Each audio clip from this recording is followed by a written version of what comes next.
C'est vraiment important pour la sécurité routière d'être présent au congrès de médecine générale, et je crois d'ailleurs que c'est la 4e année qu'on est présent. C'est important parce que, en fait, dans le dispositif, vous avez 3 acteurs. Vous avez le conducteur qui est normalement responsable de sa conduite, responsable de son aptitude.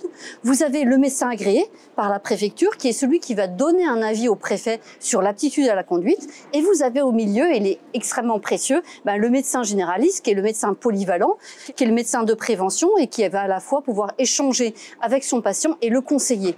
Alors le conseiller sur quoi?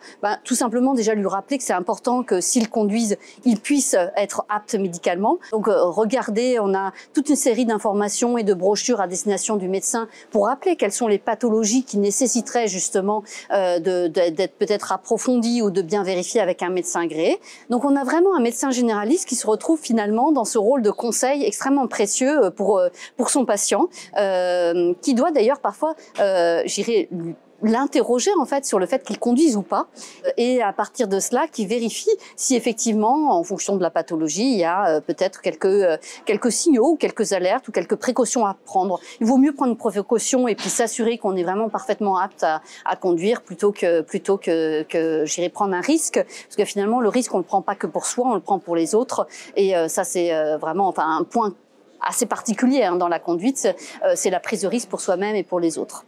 Donc le travail vraiment de la sécurité routière, c'est d'informer les patients, informer les médecins généralistes, informer et former les médecins agréés. Quel est le rôle de chacun?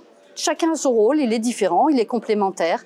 Celui qui doit savoir qu'il ne prend pas sa voiture n'importe quand, celui qui conseille, qui oriente le médecin généraliste, et celui qui va faire la visite de contrôle et va communiquer au préfet. Et c'est bien le seul qui peut donner une aptitude, c'est le médecin agréé. Donc voilà, c'est vraiment ces 3 composants qui doivent s'articuler. Médecin agréé, médecin généraliste qui fait le conseil et le patient conducteur.